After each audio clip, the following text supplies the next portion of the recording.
이태규 의원, 국민의당 의원이죠. 네. 인수위에서 기획조정분과 인수위원을 맡고 있습니다. 기획조정분과가 아주 제일 선임이고 중요한 부서 아닙니까? 네. 그런데 어제 전격 사퇴를 해버려서 예. 왜 사퇴를 했을까? 그 내막을 좀 알아봐야 할 것 같은데요. 네. 이태규 의원은 뭐 자타가 인정한 안철수 인수위원장. 그렇습니다. 핵심 네. 측근 아닙니까? 맞습니다. 예. 그래서 이런 전격 사퇴가 뭐 인수위뿐만 아니라 윤 당선인 측에서도 상당히 충격적으로 네. 이렇게 받아들이고 있는 분위기인 것 같아요. 저희들이 봐도 야 이거 좀 윤한 네. 이 연대의 이 빨간불 네. 파열음이 나네. 뭔가 잘못되어가나 그런 우려들이 나오고 있지 않습니까? 그렇습니다. 네. 그런데 이렇게 갑자기 사퇴한 배경 어디에 있을까요? 예. 이태규 의원의 어제 오후에 전격 인수위원을 사퇴한 것도 사실은 이렇게 자연스럽지가 못한 그런 그 수순을 밟았는데요. 예. 상의를 충분히 하고 이러이러해서 본인의 뭐 일신상의 사유로 인수위원을 더 이상 직무를 수행하기가 곤란하다 라면은 이쪽에 인수위원장 또는 뭐 부위원장 이런 걸 또 저쪽에 당선인 대변인 또 당선인 비서실장 이렇게 다 먼저 찾아뵙고 이렇게 사정을 얘기했는데 그런 과정이 전혀 없었다고 그럽니다. 그러니까요. 예, 자기 본인의 SNS에서 더 이상 인수위원직을 수행을 못합니다. 라고 짧게 그렇게 한마디 남긴 거로 봐서는 예, 이거는 사실은 충격요법으로 저는 받아들이고 싶은데요. 예, 예. 네, 정상적인 절차가 이루어지지가 않고 상당히 불만에 가득 찬 예, 그런 충격요법인데요. 예, 이 비단 인수위원 사퇴, 인수위원이라는 게 어차피 5월 9일까지 한시적인 그런 그 직제이기 때문에 네. 사실은 뭐 한 사람이 빠진다 손 치더라도 큰 아주 어마어마한 그런 그 충격이 있지는 않습니다. 근데 이제 이게 갖고 올 어떤 파장이라든가 이런 예. 거는 윤석열, 안철수 이른바 단일화를 통해서 공동정부를 앞으로 운영을 하겠다라고 하는 대국민 약속이 시작부터 삐걱거린다라는 의미의 방점을 둔다면은 이거는 심상치는 않습니다. 예, 그렇습니다. 예, 이 이태규 의원은 사실은 국민의당 이른바 우리가 이제 속칭 안철수당이라고 하는 데는 국회의원이 딱 세 분입니다. 세 분. 그쪽에는 지역구 의원이 한 명도 없이 다 비례대표위원인데요. 예, 1번이 최혜숙 대구 동산병원의 간호사 출신. 예. 2번이 바로 이태규 의원 항공대 총학생회장 출신이죠. 3번이 바로 권은희 광주 출신의 이렇게 세 분이기 때문에 바로 입각을 한다면은 이태규 의원이 가장 이 중에서는 그래도 유력하다라고 보고 본인도 행안부 장관을 사실은 기대를 했다고 합니다. 예, 그렇죠. 예. 행안부는 뭐 여러분 다 아시다시피 내무부 아닙니까? 내무부에다 이제 경찰 장악을 하는 행안부 조직인데 바로 어제 그저께 3일 전에 인수위에서 공식 발표가 행안부와 법무부 장관은 정치인을 배제하겠다라고 예. 아예 가이드라인을 내줬지 않습니까? 예, 우리는 문재인 정부와 다르다. 문재인 정부처럼 안 한다. 예, 바로 추미애, 박범계, 그다음에 행안부의 전해철 다 정치인 출신 아닙니까? 예. 정치인들이 장관직을 맡으면서 공정한 선거 관리를 해야 될 사람들이 자당 더불어민주당에 치우친 그런 예. 데에서 많은 분들의 지탄을 받고 원성을 받았는데 우리는 그렇게 안 할 것이다라는 선언을 하고 정치인의 입각을 최소한도 법무부와 행안부는 비정치인으로 하겠다라고 아예 가이드라인을 딱 그 내세웠는데 바로 여기서 특 걸리는 것이죠. 이태규, 내가 행안부를 하면은 내가 내심 가고 싶은데 아예 못 가게 가이드라인을 딱 맞춘구나 라고 거기서 상당한 그 뭐라고 표현합니까? 마음이 확 뒤집혔다고 얘기를 할까요? 예, 그런 거로 했다고 지금 여의도 정계에서 나오고 있는데요. 네, 더더군다나 거기에 불을 지핀 것이 일요일 날 오후 2시에 당선인이 직접 발표한 8명의 장관 후보자들이죠. 1차 내각 1차, 인선을 네. 했죠. 거기에 안철수 위원장이 추천한 3명의 8명 중에서 3분을 추천을 했는데 단 한 사람도 받아들여지가 않았다는 것이죠. 예, 거기다 과기 부장관이라든가 뭐 여러 그 보건복지부, 보건복지부 장관 이런 식으로 추천을 했는데 이게 본인하고 특별한 상의도 없이 받아들여지가 않기 때문에 이거 봐라 공동정부를 한다면서 아무 우리에게 이렇게 계속 물을 먹인 거나 라고 하면서 안철수 위원장은 대놓고 반발을 하지 않았습니다만은 그 대리인인 바로 이태규 의원이 이렇게 인수위원직 사퇴라는 카드로 불만을 공식화한 거다라고 정리를 해볼 수가 있겠네요. 그러니까 이태규 의원 입장에서는 본인은 행안부 장관을 원했는데 네. 행안부는 정치인 배제 원칙이 정해지면서 자신이 별 관심이 없다 할까 또 전문성이 없는 통일부 그렇죠. 거기 우리 가거라 됐죠? 해수부로 가라. 네. 에이 그러면 나 안 해버리겠다. 개인적으로 또 좀 화가 난 측면이 있지만 그렇습니다. 우리 김 전무님이 말씀하신 대로 네. 안철수 인수위원장 네.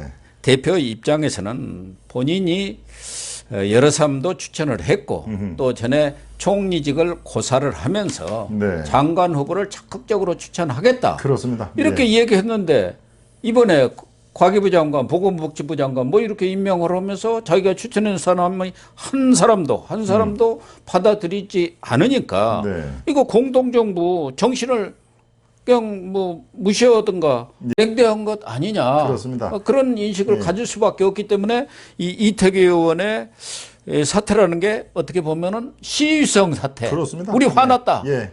또 불만을 공식적으로 표출을 한 것이죠. 예, 네. 13일 날 이제 10명 또 발표를 한다니까 그렇죠. 그때 그러면 우리도 이제 이런 식으로 더 이상은 묵과하지 못하겠다. 네. 행동에 들어갈 수도 있다. 그렇습니다. 이거 예고탄 내알린 거 아닌가요? 예, 그래서 나오는 얘기가 빠르면 내일 뭐 13일 얘기가 나옵니다만은 이 교육부총리는 안철수 쪽에 지금 서강대 명예교수인 최진석 네, 교수가 최 교수가 부총리로 오히려 이렇게 다들 낙점이 안 된 상황이니까 네, 교육부총리는 그쪽으로 간다는 이제 그 설입니다만 그런 얘기가 나올 정도로 지금 상당하게 불편한 그 기류가 흐르는 것만은 분명합니다만은 네, 제가 여기서 조금 더 여러분들께 보완 설명을 해드린다면은요, 제가 이제 별도로 그쪽에 아주 깊은 아주 정통한 이 분 누구라고 하면 예를 알 정도의 분하고의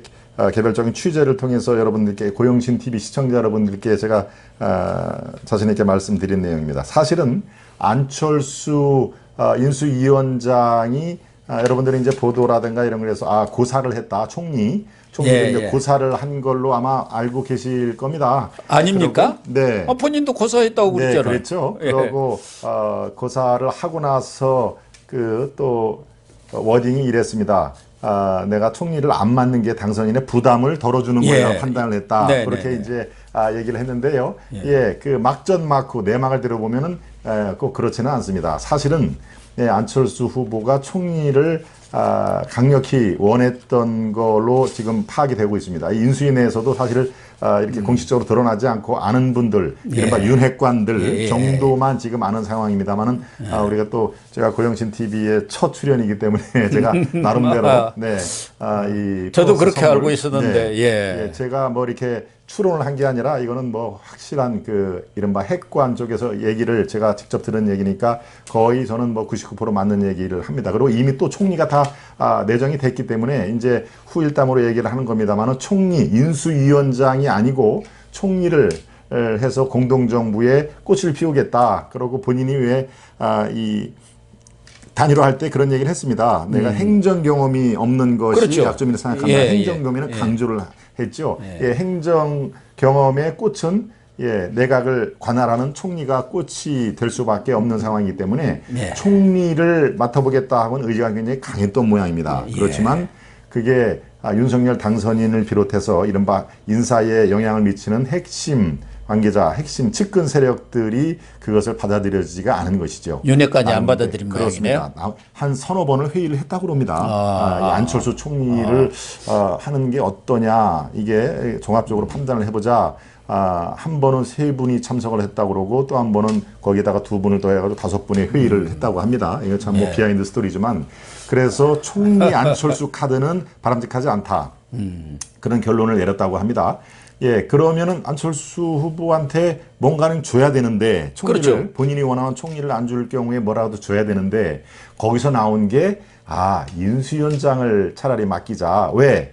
인수위원장은 어차피 2달 한시적인 거 아닙니까? 예, 인수위 5월 9일 날 딱 임기 마치면은 더 이상 뭐 하고 싶어도 못하는 임시 이 직함이기 때문에 차라리 인수위원장을 해서 모양새를 갖춰주자. 라고 했다는 겁니다. 그러니까 안철수 입장에서는 예컨대 총리를 하실랍니까? 인수위원장을 하실랍니까? 택하십시오라고 이쪽에서 카드가 오면 당연히 총리 쪽으로 갈 상황인데 그게 이렇게 합을 맞춰보니까 저쪽에서 받아들일 총리 카드를 전혀 이 수용을 할 그런 게 없기 때문에 모양새를 갖추기 위해서 총리를 고사한다라는 얘기가 나오고 그래서 당선인의 부담을 덜어주기로 했다라고 하는 모양 갖추기가 그래서 나온 거니까 바로 안철수 총리 무산 그리고 이번 8명의 장관 후보자의 한 명도 받아들이지가 않는 거 또 이 핵심 복심이라고 할 수 있는 이태규 의원의 행안부 장관 좌절 이게 계속 3, 4일 간격으로 쌓이고 불만 표출을 이렇게 한 것이다. 네, 그렇게 정리를 해볼 수가 있겠네요. 현장에 직접 뛰시는 우리 김 전무님이 이렇게 나오시니까 여러 가지 비하인드 스토리랄까 뭐 일반 언론에서 알려지지 그렇습니다. 않은 이거는 내용들이 뭐, 지금 이렇게 착착착 나옵니다. 그렇습니다. 전혀 이건 알려지지가 않은 비하인드 스토리죠. 또 안철수 위원장 입장에서는 본인이 과기 부총리도 좀 신설했으면 좋겠다. 그 분야에 그렇죠. 또 확실하게 나름대로 그런 생각들을 갖고 있죠. 있는 것이고 또 그 자기 이 단일화 전에 자기가 당선이 되면 국방장관도 이제 꼭 군인만 할 필요가 없다. 그렇죠. 미국이나 이런 데는 다 기업인 출신도 뭐 그런 사람들이 국방장관 하잖아. 이제 우리나라도 문민 국방장관 시대를 열 필요가 있다. 이런 약속도 또 했고. 그런데 이런 부분에 대해서도 지금 정부 조직 개편이라든가 이런 데서 거의 논의가 안 될 정도로 지금 어떻게 보면 묵살이 되고 있는 그런 상황. 이런 부분에 대해서도 안철수 위원장 입장에서는 좀 섭섭할 수도 있고 또 우리들이 상식적으로 생각할 때는 이런 조각, 내각 인선을 할 때는 적어도 인수위원장하고는 협의 내지는 뭐 이런 걸 하지 않겠냐. 뭐 합의할 필요고 그런 것은 없지만 의견을 좀 듣는 그런 절차를 거치지 않았겠나 했는데 안철수 위원장이 지금 오늘 이야기한 거 보면은 본인은 그런 조각에 대해서 좀 조언을 하고 싶었는데 그럴 기회를 갖지를 못했다. 이태규 의원도 매우 힘들어했다. 여러 가지로. 그리고 이전에도 뭐 이렇게 여러 사람을 추천을 했지만 그것을 임명하는 것은 인사권자인 당선자가 하는 것이고 그 책임도 당선자가 지는 것입니다. 하면서 뭔가 조금 언짢은 그렇게 탐탁지 않은 좀 섭섭한 그런 속내를 비쳤는데 오늘은 확실히 얘기를 했어요. 나 조언하고 싶었는데 나한테 물어보지도 않고 이렇게 일방적으로 했지 않느냐. 거기에 대한 섭섭함을 표시를 했는데 그것에 대해서 이제 직접적으로 나타난 게 이제 이태규 의원의 인수위원 사태 아니겠습니까? 그러니까 지금 우리 그 박사님 말씀하신 일련의 과정 또 제가 얘기한 거를 이렇게 맞춰보면은 아마 우리 시청자 여러분이 아하 이제 좀 전체적으로 전모가 드러나네 그런 게 켜켜이 쌓였구나. 안철수 위원장이 사실은 총리를 내시면 원했는데 그것부터 계속 삐그러졌구나 이런 또 하나는 지금 야당에서는 계속 도대체 인선 기준이 뭐냐. 자기들은 뭐 지키든 안 지키든 뭐 7대다 5대다 기준이 있었는데 이쪽은 그것도 없이 무슨 전문성이 있다 해갖고 관료 학자들만 내놨다 이렇게 지금 비판하고 있는데 안철수 위원장은 자기는 전문성, 그게 도덕성, 개혁 의지가 있어야 한다. 그래야 자기가 인수위원장으로서 자기 정부, 윤석열 정부 청사진을 만들어내는 것을 제대로 실천할 거 아니냐. 그런 것에 맞는 분들을 여러 사람을 추천을 했다. 근데 그게 이제 안 받아들였다는 것이고 지금 이렇게 선임한 분에 대해서도 이 새 조건에 대해서 뭔가 좀 이렇게 마음에 안 들어가는 그런 내색을 비쳤어요. 한덕수 지금 총리 지명자만 하더라도 노무현 때 한 사람인데다가 현금이다 뭐 몇십억을 갖고 있는데 지금 갖고 있다. 여론이 제일 나쁜 게 그거예요. 아니 어떻게 그 많은 돈을 갖고 있는데 기부를 단 한 푼도 안 하냐. 보통 사람들도 이웃에다 기부를 하고 어디 네이버시다 뭐 여러 군데 기부하잖아요. 만 원이든. 그렇습니다. 예. 어떻게 법인카드를 전부 썼는지 개인 카드를 한 번도 예, 안 쓰느냐. 예. 이런 사람이 있을 수가 있느냐. 우리 일반인 그 시선으로 봐서는 이해가 안 되는 부분이 되게 많습니다. 예. 기부금 이거는 참 본인한테는 아마 굉장히 아픈 구석일 텐데요. 해명은 했습니다. 사실은 기부를 왜 안 했겠느냐. 근데 연말정산 그거 몇 푼 돌려받자고 기부증 영수증을 떼지 않은 것뿐이다라고 얘기했는데 글쎄요. 뭐 그런 거 같지는 않고요. 제가 보기에도 하여튼 16년 7년 전에 총리가 지금 세상이 두 번이 바뀌었는데 다시 총리 뭐 그분의 경륜이라든가 안정성 이것을 높이 평가를 해서 인선을 했겠지만 글쎄요. 제 시각으로 봐도 그렇게 높은 점수를 줄 수 없는 그런 그 시사이기 때문에 물론 이제 청문회를 돌파하는 게 큰 숙제라고 생각을 했겠죠. 그러면서 노무현 DJ 때 중용을 했던 분은 설마 민주당에서 내치랴 뭐 이런 그 생각도 없지 않아 했겠습니다만은 전체적인 모습은 썩 개혁성과 변화 이런 거에 맞지는 않다라는 것들이 글쎄요. 뭐 언론인의 한 사람으로서 저는 그렇게 평가를 하고 싶습니다. 어떤 윤석열 당선인이나 또 그 측근들 입장에서는 이 윤석열과 안철수 두 사람 간의 파열음이랄까 쨍그렁하는 소리가 나는 것은 결코 지금 바람직한 상황은 아니지 않습니까? 그렇습니다. 우선 예. 문재인 대통령부터도 이렇게 흔쾌히 원활한 정권 이양을 지금 하지를 않고 거부하는 그런 모양새 아닙니까? 네. 뭐 알박기 인사나 하고 그렇죠. 그런 상황이고 네. 거기다가 오늘 뭐 다루지는 않았습니다만은 저 민주당은 검수완박한다 해갖고 지금 검수완박 전국으로 들어가는 상황 아니겠습니까? 의원총회를 지금 하고 지금 있겠죠? 하고 있을 거예요. 그렇습니다. 예. 또 여소야대 전국이 네. 이렇게 시작되고 또 6일 지방선거가 있는 상황이기 때문에 여러 면에서는 아주 윤석열 당선인 입장에서는 박근혜 전 대통령 이상으로 현실적으로 정치를 하고 있는 국민의당 이 통합 문제가 또 있단 말이에요. 걸려 있어요. 예. 이런 문제들이 잘 풀려 나가도 사실은 여소야대 전국이기 때문에 어려운데 힘들죠. 네. 이 쾌조우 스타트를 안 해갖고 어떻게 순항을 하겠냐 이런 부담이 있지 않습니까? 그렇습니다. 예. 지금 안철수 문제만 해도 제가 말씀을 우리 시청자 여러분께 드렸습니다만은 이렇게 벌써 물론 저는 이태규 의원이 인수위원지 돌연 사태 이것도 사실은 적절치 않다고 봅니다. 예. 다른 방향으로 풀어야지 마치 이렇게 때를 쓰는 그러면서 인수위원 안 해. 내일부터 인수위원 안 합니다라고 얘기를 하는 것도 정치를 그래도 재선인가 한 분으로서 적절치가 않은데 아마 우리는 지금 부글부글 끓는다. 조금만 더 건드리면 완전히 폭발한다라는 이런 그 시위용 성격이 굉장히 사실 강하기 때문에 지금 윤석열 당선인이 오늘 좀 전에 말씀드린 것처럼 대구 달성에 가서 박근혜 대통령과의 그 회동은 나름대로 평가를 받을 만한 그런 모습을 많이 보여줬는데 정작 내치 곧 합당을 하게 될 안철수의 국민의당과의 관계 설정 이런 것들은 글쎄요. 좀 이렇게 파열음이 안 나도록 정치력을 발휘를 했어야 되는데 오히려 사실은 뭐 갑과을의 관계는 아닙니다만은 더 많은 것을 수용을 하고 많은 권한이 있는 거는 어차피 안철수보다는 윤석열 당선인 쪽에서 많이 있는데 파열음을 굳이 냈어야 할까라는 거에 대해서는 글쎄요 정치력 부족으로 설명이 다 안 되는 그런 부분이 분명히 있을 것 같습니다. 그래서 뭐 여러 가지 해법이 있겠습니다만은 우선 뭐 안철수 쪽이라든가 여기에서 섭섭해하는 것은 내각의 자기들의 의견이 전혀 반영이 안 됐다 그거 아니겠습니까?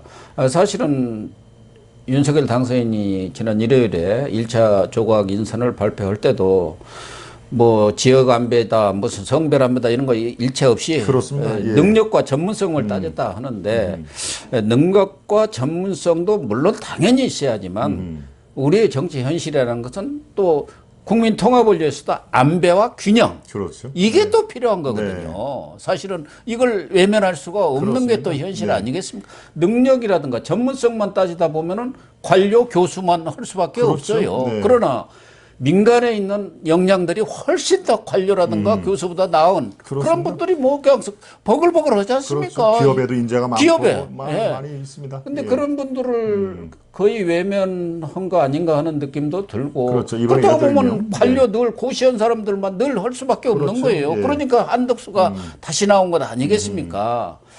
그런 면에서 지금 안철수 위원장이 몇 가지 그 세 가지 조건도 제시를 했습니다만은 네. 전문성 외에 도덕성 개혁의지라고 하지만 여러 가지 안배, 균형 그런 것도 필요하다는 뜻을 여기다 지금 담고 있는 거라. 그렇습니다. 네.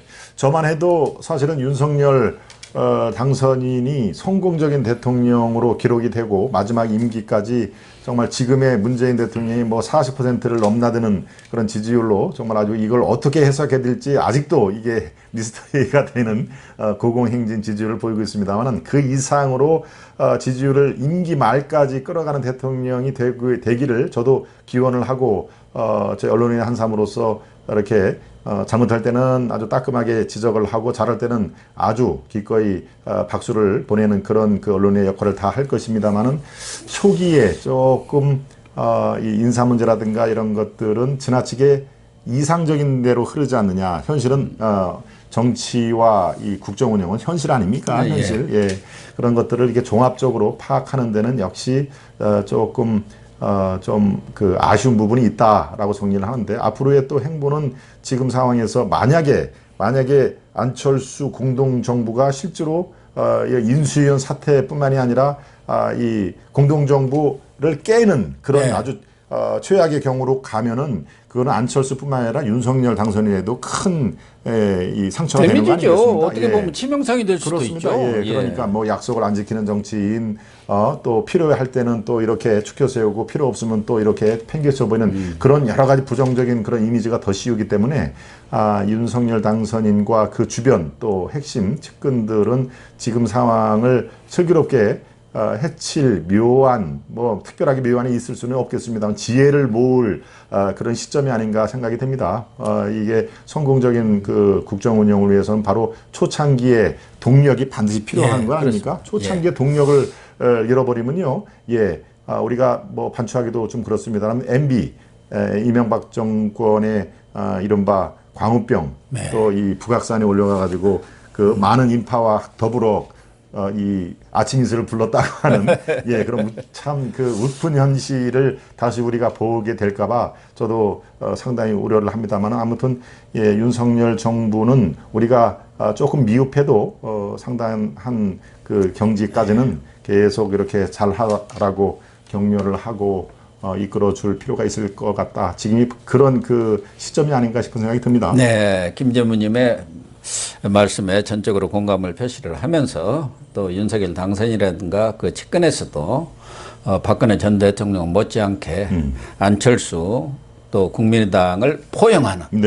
그런 노력들을 기울여야 하고 또 그 노력의 일환으로 조만간 발표될 2차 내각 인선에서도 국민의당과 안철수 위원장을 배려하는 원래 약속대로 그렇습니다. 배려하는 그러한 조치들이 나왔으면 합니다. 네.